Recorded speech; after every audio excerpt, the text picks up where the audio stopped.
SkyLynn Mind, Body, and Health. I'm your host today, Ilynn Hickey, and today's topic is over what is chronic stress. In order to know what chronic stress is, we are going to have to refer back to some work done by a very famous scientist. He's also considered the father of research stress, who lived from 1907 to 1982, and his name is Hans Selye. He introduced the model of general adaptation syndrome, also known as GAS or GAS.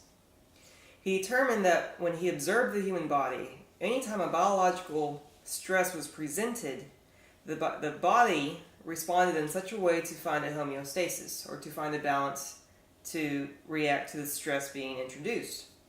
But he also observed some very key factors, and that is that the body has a very limited supply of adaptive energy to help cope with stress, and that the more that the stress keeps on coming on, the less energy we have that's available to us. And the only way we can restore that energy back is to have some rest. What Hans Selye discovered is that through this GAS model, or general adaptation syndrome model, that there are three distinct phases that the body goes through to help cope with stress. The first phase is the alarm phase, and then you have the resistance phase, and then you have exhaustion phase. So in phase one, on the alarm phase, the body acknowledges there's some type of stress, whether it's perceived or real, and it's going to try to fight back. So you do have these, your brain tells the adrenal glands to kick out adrenaline, noradrenaline, and cortisol, and it gets your body in that fight or flight mode, which is what everyone knows. Fight or flight, you're getting ready to respond, react, you're alert, you're up and going. And that's great. Everyone needs that to survive. But what goes on is if that stress isn't handled and it becomes chronic, and that stress does not get resolved, and you're not physically active and moving to help release all these hormones that have just been released, you go into what's called the resistance phase. So the body is now constantly under stress. It's not physically moving. It doesn't know how to release the cortisol properly or the adrenaline properly. And now the body is just trying to constantly fight back and try to find this homeostasis that it can't seem to find. And hopefully, maybe at some point you can find a rest. You can rest and recover, you resolve the issue, and then you can go back to homeostasis. However, if you're in the resistance phase, and this could last from a couple days to months and even to years coming on, that your body is repeatedly assaulted by these stress hormones. And you finally get to the point called the exhaustion phase. And that's your burnout phase. That's the overload phase and the maladaptive phase. That means the body has finally reached its point that it's determined that we've finally used up all our resources. So think of your body as a car. You have your car and you have one tank of gas in it. And you've ran it all week long, and you have the warning light that pops up that says low on gas, please refuel. You don't refuel it. So finally you just run it to the point that it's ran out of gas and you're broken down somewhere in the middle of nowhere, possibly. Not anywhere near a gas station. So your human body reacts the same way to stress.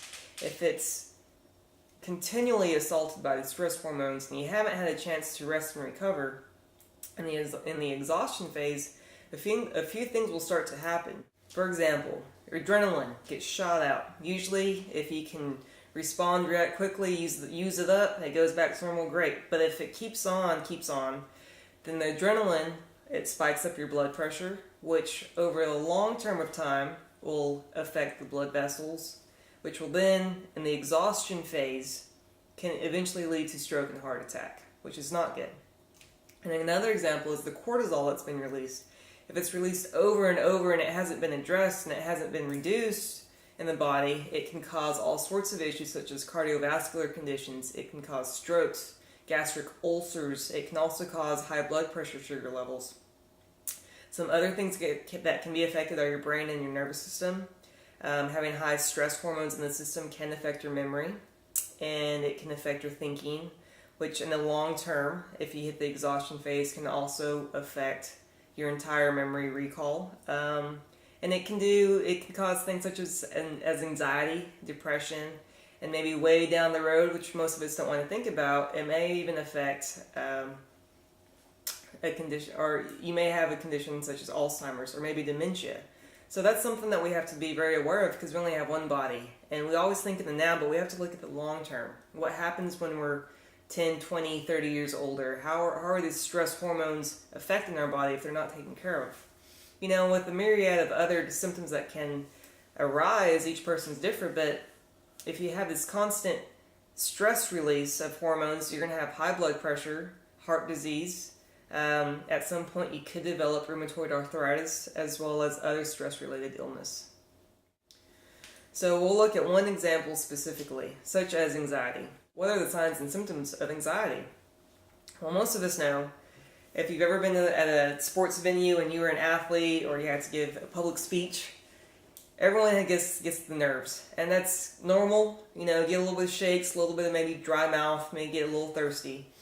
But in the long term, dealing with anxiety, other symptoms may develop if it's not dealt with appropriately, such as insomnia, shortness of breath. You may have increased sweating, feelings of unreality, maybe upset stomach, nausea, diarrhea, constipation. Kind of depends on each person and how they handle it.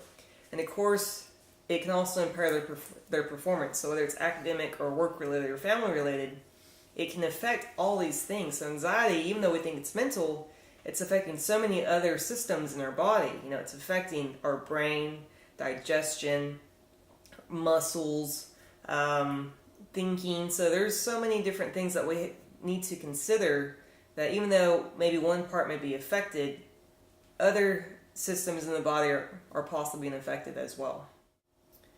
Each person handles stress differently. We're all unique.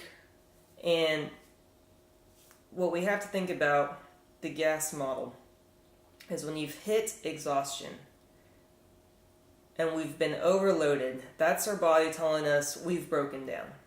And usually what happens, because we're all different, the weakest link in the body will snap first.